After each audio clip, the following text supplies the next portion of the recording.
হেসিয়ারা। এটি নাঙ্গলকোট উপজেলার বাঙ্গরডা ইউনিয়নের ৭ নং ওয়ার্ডের একটি সুন্দর দৃষ্টিনন্দন গ্রাম। ডাকাতিয়া নদীর কুলঘেঁষা এই সুন্দর দৃষ্টিনন্দন গ্রামটি ঘুরে আসি। এটি হচ্ছে হেসিয়ারা গ্রামের সব থেকে বড় প্রতিষ্ঠান, আর প্রতিষ্ঠানটি অবস্থিত হচ্ছে হেসিয়ারা গ্রামের মধ্যম পাড়ায়, আর প্রতিষ্ঠানের নাম হচ্ছে হেসিয়ারা নুরানিয়া ইসলামিয়া মাদ্রাসা।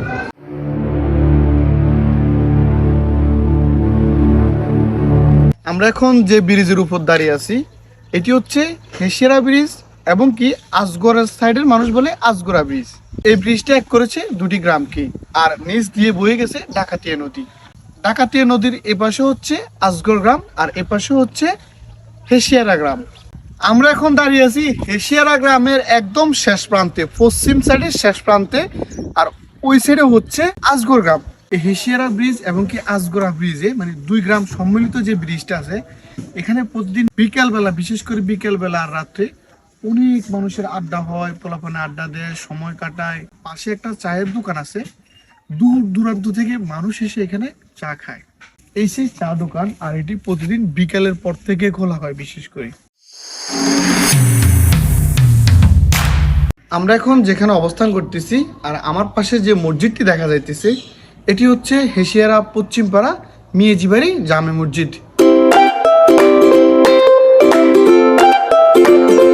আমি এখন যে মাটির আঁকাবাঁকা মেটুপট্টিতে দাঁড়িয়ে আছি এটি হচ্ছে গাংপাড় থেকে, মানে হেসিয়ারা গ্রামের গাংপাড় থেকে সোজা গিয়ে সেবাখোলা বাজার গিয়ে উঠছে।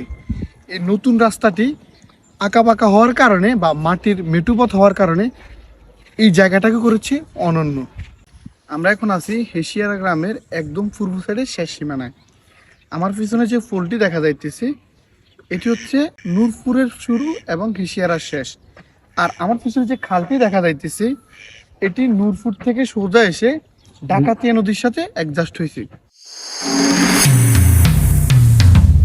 আমার পিছনে যে প্রতিষ্ঠানটি দেখা যাইতেছে এটি হচ্ছে হেসিয়ারার পূর্বপাড়া তালিমুল কোরআন নুরানিয়া ও এতিমখানা।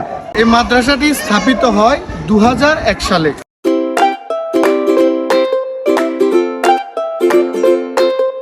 আমরা এখন যেখানে অবস্থান করতেছি, আর আমার পিছনে যে দৃষ্টিনন্দন মসজিদটি দেখা যাইতেছে এটি হচ্ছে হেসিয়ারা গ্রামের পূর্বপাড়া জামে মসজিদ। আমরা এখন অবস্থান করতেছি হেসিয়ারা গ্রামের একদম পূর্ব সাইডের শেষ প্রান্তে। আমার পিছনে যে তাল গাছগুলো দেখা যাইতেছে এই তাল গাছগুলোর কারণে এই রোডটাকে করেছে অনন্য। এই রাস্তায় যখন আপনি আসবেন, বসবেন, আড্ডা দিবেন, অনেক ভাল লাগবে।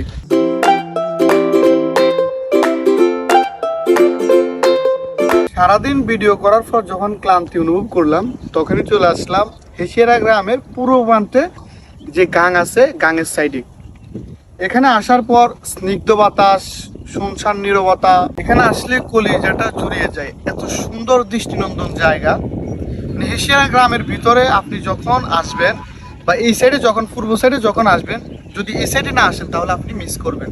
পূর্ব সাইডের তাল সড়কের একদম এপাশে আসলে, মাঠ দিয়ে হেঁটে আসলেই আপনি দেখতে পারবেন এত সুন্দর দৃষ্টিনন্দন গান।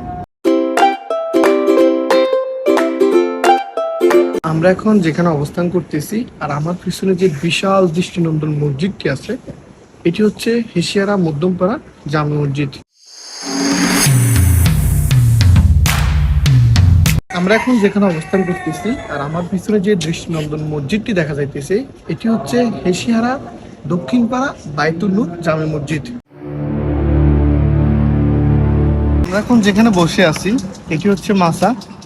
এখানে কম বেশ সব গ্রামে এগুলো থাকে। আর এখানে যেটা আছে এটা হচ্ছে সেবাখোলা বাজার থেকে একটু এদিকে আসলে বা হেসিয়ারার দিকে আসলেই এই সুন্দর একটা গাছের উপর ভর করে বিশাল এই মাছাটিতে সন্ধ্যার পর থেকেই আপনার ভিড় বাড়ে পোলাপাইনের, বা বিকেলের পর থেকে এখানে আড্ডা দেয়, সময় কাটায়, মোবাইল টেপে, এই আর কি। প্রতিটা এলাকাতে একটা সৌন্দর্য, একটা মাছা থাকে, ওইখান থেকে পুরো এলাকার একটা ভিউ দেখা যায়। আমরা যেখানে বসে আছি আর ওই দিকে হচ্ছে বিশাল বড় একটি মাঠ, ফসলি মাঠ। এখানে মানুষের রোয়া রোপণ করতেছে বা সবুজ শ্যামল দেখা যাইতেছে, আর এখানে আমাদের ভাইয়েরা বসে বসে উপভোগ করে আর কি। প্রিয় হেসিয়ারা গ্রামবাসী, আমরা চেষ্টা করেছি আপনাদের গ্রামের ইতিহাস, ঐতিহ্য, সৌন্দর্য সুন্দরভাবে তুলে ধরার জন্য। যদি কোনো ভুল হয় তাহলে কমেন্ট বক্সে জানিয়ে দিবেন। আমরা প্রতিনিয়ত চেষ্টা করতেছি প্রতিটা গ্রামের ইতিহাস, ঐতিহ্য সুন্দরভাবে তুলে ধরার জন্য। তো সবাই ভালো থাকবেন, সুস্থ থাকবেন। আবার দেখা হচ্ছে। আসসালামু আলাইকুম।